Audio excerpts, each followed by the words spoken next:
दोस्तों अगर आप भी रिंकू सिंह को एक बेहतरीन खतरनाक खिलाड़ी मानते हैं तो वीडियो को लाइक जरूर कीजिएगा। दोस्तों दूसरे टी20 में भारत तो नहीं जीता, बावजूद उसके रिंकू के आगे नतमस्तक हुआ अफ्रीका चौके छक्कों की झड़ी लगाते हुए रिंकू ने इतिहास लिख डाला। तो दुनिया भर के दिग्गज महेंद्र सिंह धोनी से लेकर एबी डिविलियर्स, यहां तक कि मैक्यूलम से लेकर शोएब अख्तर और वीरेंद्र सहवाग तक इस युवा खिलाड़ी के मुरीद हो गए। और अब रिंकू की तारीफों के कसीदे पढ़ते हुए टीम इंडिया की हार पर जो कह दिया, उनकी बातें सुनकर तो आप भी दंग रह जाएंगे। तो आखिर ऐसा क्या कहा, क्या कुछ रहा इन दुनिया भर के दिग्गजों का रिएक्शन, उन सभी के बयान तो हम आपको दिखाएंगे। लेकिन उससे पहले आपको क्या लगता है रिंकू और सूर्या में कौन सबसे खतरनाक टी20 बल्लेबाज है, नीचे कमेंट करके जरूर बताएं। दोस्तों इंडिया और अफ्रीका के बीच दूसरे टी20 मुकाबले में टीम इंडिया की खराब शुरुआत के बाद रिंकू और सूर्या ने तो अफ्रीका की हालत ही खराब करके रख दी है। दोनों ही खिलाड़ियों ने मिलकर 70 रनों से भी अधिक की पार्टनरशिप बनाई, टीम इंडिया को 100 रनों के पार पहुंचाया। दोनों खिलाड़ियों ने बारी बारी अर्धशतक भी पूरा किया। 4 चौके और 3 तूफानी छक्कों की बदौलत 56 रन बना चुके सूर्या तबरेज शम्सी का शिकार हुए। लेकिन रिंकू ने अकेले अफ्रीका को धोने का मन बना लिया। उसके बाद तो रिंकू सिंह ने अकेले अफ्रीकी गेंदबाजों की धज्जियां उड़ाकर रख दी, चाहे शम्सी हो या फिर मार्को जॉनसन, सामने कोई भी गेंदबाज आए रिंकू ने तो किसी पर भी रहम नहीं किया। हालांकि उन्होंने बिना छक्के के अपना अर्धशतक पूरा किया था, लेकिन इस दरमियान उन्होंने वो बेहद खतरनाक चौके लगाए थे, यानी कि 36 रन तो उन्होंने केवल चौके से पूरे कर लिए थे, और वो भी केवल 30 गेंद पर, यानी कि उनका स्ट्राइक रेट तो 160 से भी अधिक का था। उसके बाद भी रुकना क्या होता उन्होंने सीखा ही नहीं। शम्सी तो उन्होंने खास तौर पर बहुत धोया और बता दिया कि टीम इंडिया से उलझना उनकी कितनी बड़ी भूल थी। एक के बाद एक कई छक्के बरसाते हुए उन्होंने टीम इंडिया को 180 रन के पार पहुंचाया। केवल 39 गेंद पर ही उन्होंने 9 चौके और 2 तूफानी छक्कों की बदौलत 68 रन बनाए। इसके बाद तो उनकी अद्भुत बैटिंग का मुरीद पूरा क्रिकेट जगत हो गया, जहां एक तरफ खुद अफ्रीकी दिग्गज एबी डिविलियर्स भी उनके दीवाने नजर आए। जी हां दोस्तों, एबी डिविलियर्स का कहना है कि मैंने पहली बार रिंकू को आईपीएल में देखा था और सच कहूं तो आज मुझे यह खिलाड़ी उस रिंकू से ज्यादा मैच्योर और खतरनाक लग रहा है। उन्होंने न केवल परिस्थितियों के हिसाब से खेला है, यही एक बड़े खिलाड़ी की निशानी है कि वो मौसम के हिसाब से अपने खेल में बदलाव करता है। उसमें तो रिंकू बिल्कुल खरे उतरे हैं। बहुत अच्छे रिंकू, आपकी बैटिंग देखकर बहुत मजा आया।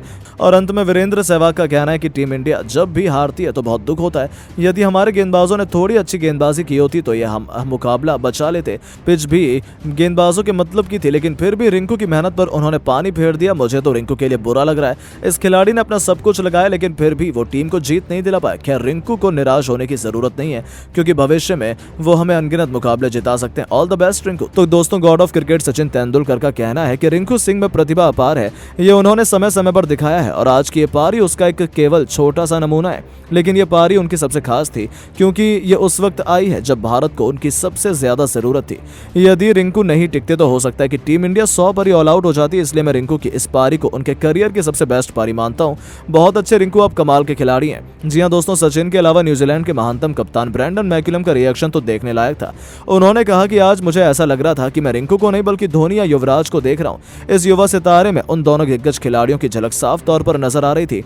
रिंकू की बैटिंग देखने में बेहद लाजवाब थी। मन कर रहा था कि बस देखते जाएं, क्योंकि जितनी आसानी से वो गेंद को मार रहा था उतना आसान था नहीं। ये कमाल का खिलाड़ी, मुझे तो लग रहा है कि वर्ल्ड कप में रिंकू बहुत जल्द उनका बहुत बड़ा नाम बन जाएंगे। जी हां दोस्तों, वहीं शोएब अख्तर का भी रिंकू ने दिल जीत लिया है। शोएब अख्तर ने कहा कि माशाल्लाह सच में लंबे समय बाद ऐसी बैटिंग देखने को मिली। एक तरफ सूर्या, दूसरी तरफ रिंकू। ऐसा लग रहा था कि आज तो अफ्रीका शामत ही आ जाएगी, तो ऐसा हुआ भी। सूर्या तो लाजवाब है, ये तो मैं मानता हूं, लेकिन रिंकू ने जिस अंदाज में इस खिलाड़ी को भी ओवरशैडो कर दिया, वो दिखाता है कि इंडिया में टैलेंट की कोई कमी नहीं है और रिंकू बहुत जल्द एक बहुत बड़ा दिग्गज खिलाड़ी बन जाएगा। तो केवल उनके अलावा अंत में कैप्टन कूल महेंद्र सिंह धोनी भी रिंकू की तारीफ के कसीदे पढ़ने में पीछे नहीं रहे। उन्होंने कहा कि मेरा मानना है कि इस मुकाबले की सबसे बड़ी हाईलाइट रिंकू की बैटिंग रही है, क्योंकि जिस तरीके से रिंकू 5वें ओवर में बल्लेबाजी करने आए थे, हो सकता है कि वो नर्वस हो जाते हैं, लेकिन आज उन्होंने अपने एक नए खेल के पहलू को दिखाया है कि वो संभलकर बैटिंग कर सकते हैं, जो इंटरनेशनल लेवल में सर्वाइव करने के लिए सबसे जरूरी है।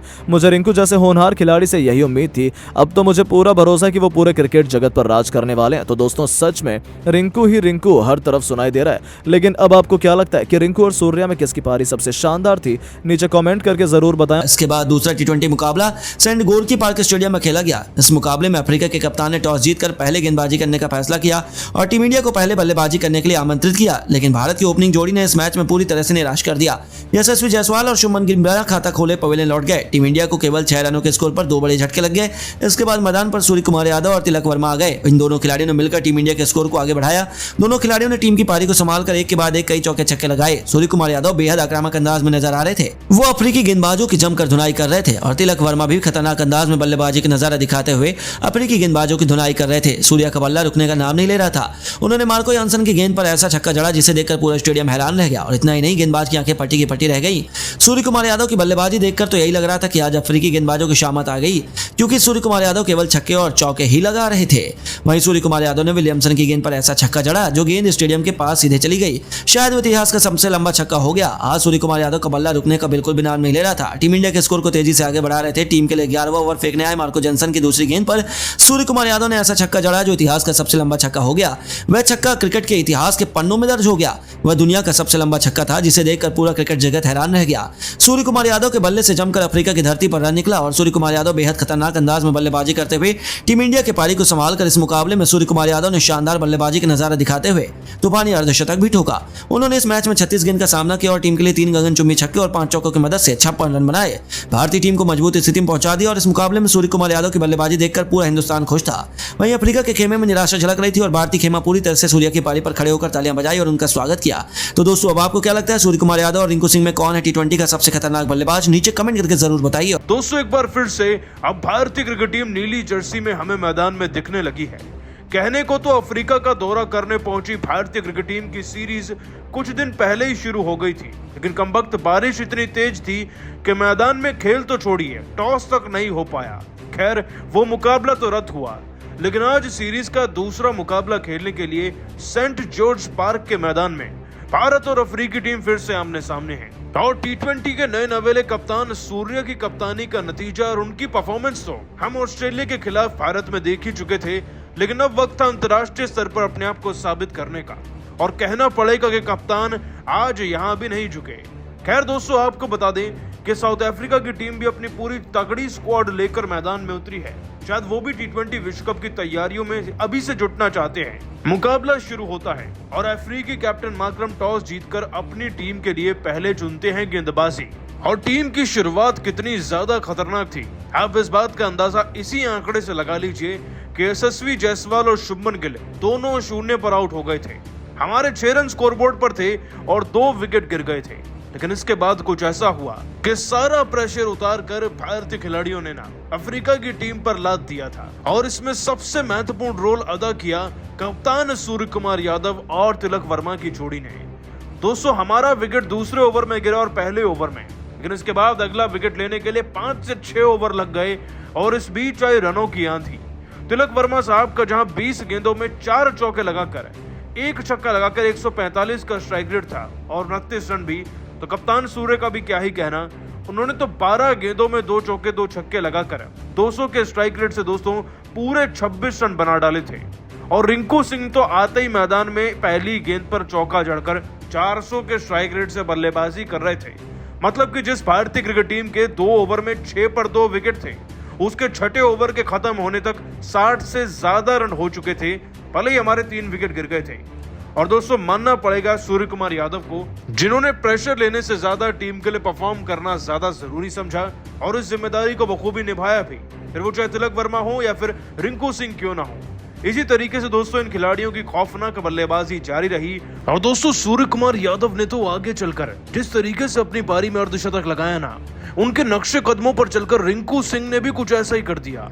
27 गेंदों में 9 चौके लगाकर इस खिलाड़ी ने 47 रन बनाए और बड़ी शान से अपना 50 पूरा कर भारत को 15 ओवर में 150 के पार पहुंचा दिया था। इनफैक्ट दोस्तों, इनके जाने के बाद जितेश शर्मा से लेकर जट्टू ने भी मैदान में खूब चौके व छक्के लगाए और इस कदर भारत को एक अच्छे खासे स्कोर तक पहुंचा ही दिया। दोस्तों, मानना पड़ेगा रिंकू सिंह और साथ ही साथ सूर्य व बाकी खिलाड़ियों की बल्लेबाजी को। लेकिन आप सभी इन 10 में से कितने नंबर देना चाहेंगे, नीचे कमेंट करके बताइएगा। जिसके बाद सांस थाम कर दूसरे T20 मुकाबले के लिए team India Saint George Park Stadium पहुंची, जहां सभी प्रार्थना कर रहे थे कि इस मुकाबले में बारिश ना हो और उन दुआओं का असर भी हुआ। मौसम साफ रहा, इसी के चलते ठीक समय पर टॉस के लिए सिक्का भी उछाल दिया गया, जहां टॉस के बॉस अफ्रीका के कप्तान एडन मार्करम बने और उन्होंने मेहमान टीम इंडिया को मेहमान नवाजी के लिए पहले बल्लेबाजी करने का न्योता दे दिया। भारत का युवा दल अपनी प्रतिभा को दिखाने के लिए एक मौका ही ढूंढ रहा था अपने बल्ले से गदर मचाने के इरादे से एक नई ओपनिंग जोड़ी यशस्वी जायसवाल के साथ शुभमन गिल को मैदान में बल्ले से तबाही मचाने के लिए उतार दिया गया। इन दोनों के कंधों पर टीम इंडिया को जबरदस्त शुरुआत दिलाने की जिम्मेदारी थी, लेकिन अफ्रीका की उछालदार पिच पर इस कदर टीम इंडिया स्ट्रगल करेगी ये किसी ने सोचा नहीं था। पहला ओवर लेकर आए मार्को यानसेन की तीसरी ही गेंद पर यशस्वी जायसवाल बड़ा शॉट खेलने के प्रयास में फील्डर को अपना कैच थमा बैठे। बिना खाता खोले ही यशस्वी जायसवाल पवेलियन लौट गए थे और इसी के साथ टीम इंडिया को पहले ओवर में ही बहुत बड़ा झटका लगा। पूरे स्टेडियम में अभी से सन्नाटा हो गया था। यशस्वी के आउट होने के बाद तिलक वर्मा मैदान में मोर्चा संभालने आ चुके थे। पहले ओवर में टीम इंडिया बड़ी मुश्किल से केवल 3 रन बना पाई थी। अब इन दोनों के कंधों पर भारतीय टीम को मजबूत स्थिति में पहुंच जाने की जिम्मेदारी आन पड़ी थी।